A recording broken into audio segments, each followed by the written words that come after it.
नमस्कार, आप देख रहे हैं सूरत सम्राट न्यूज। मैं हूं आपके साथ मनु तिवारी। आइए रुक करते हैं इस खास खबर की ओर। आशीष नायक एडिशनल सिटी इंजीनियर સુરત મહાનગરપાલિકાના સેન્ટ્રલ ઝોનના વડા અધિકારી તરીકે નાસીરનગર વિસ્તારમાં કરવામાં આવેલી કાર્યવાહી અંગે છેલ્લા કેટલાક દિવસોથી વિવિધ સોશિયલ મીડિયા પ્લેટફોર્મ, કેટલાક સમાચાર માધ્યમ અને અન્ય માધ્યમો દ્વારા પ્રસારિત કરવામાં આવેલ ભાવનિક માહિતી અંગે જણાવું છું કે નાસીરનગર તરીકે ઓળખાતા વિસ્તારમાં સુરત મહાનગરપાલિકાની ટીમ તારીખ 30/5/26ના રોજ ડિમાર્કેશન અને રોડ ખુલ્લો કરવાની કાર્યવાહી માટે ગયેલ હતી, જે સુરત મહાનગરપાલિકાના હક સંપૂર્ણપણે કાયદાકીય જોગવાઈ અને પ્રવર્તમાન નિયમો અનુસાર હતું અને આ કામગીરી માટે સુરત મહાનગરપાલિકા સંપૂર્ણપણે અધિકૃત હતું.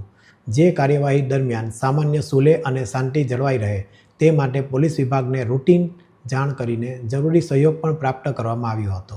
આ સમગ્ર પ્રક્રિયા સંબંધિત દસ્તાવેજ પુરાવા અને સ્થળ પરની હકીકતોના આધારે હાથ ધરવામાં આવી હતી. આ કોઈ ભૂતિયા ડિમોલિશન નથી, પરંતુ કાયદાકીય પ્રક્રિયાના ભાગરૂપે થયેલ કાર્યવાહી છે.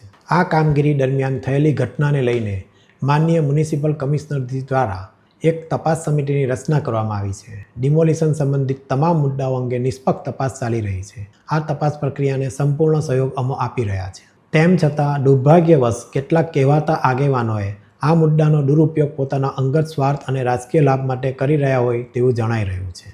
માટે સોશિયલ મીડિયા ઇન્ફ્લુએન્સરો તથા બિનઅધિકૃત મીડિયા દ્વારા અધૂરી, એકતરફી અને ભ્રામક માહિતી પ્રસારિત કરવામાં આવી રહી છે.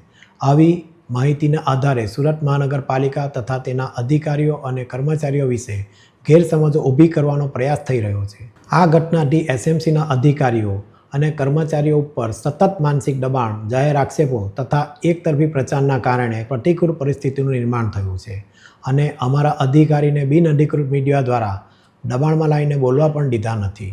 આ પરિસ્થિતિના કારણે અમારા કર્મચારીઓ ભારે માનસિક તણાવનો સામનો કરવો પડ્યો છે અને તેઓ આરોગ્યલક્ષી કારણોસર રજા મૂકવા મજબૂર બન્યા છે. અમે તમામ નાગરિકો, મીડિયા પ્રતિનિધિઓ અને સંબંધિત પક્ષોને વિનંતી કરીએ છીએ કે તેઓ કોઈપણ પ્રકારની અપ્રામાણિક અથવા ભ્રામિક માહિતી પર વિश्वास न करें અને તપાસ સમિતિના સત્તાવાર તારણોની રાહ જુએ.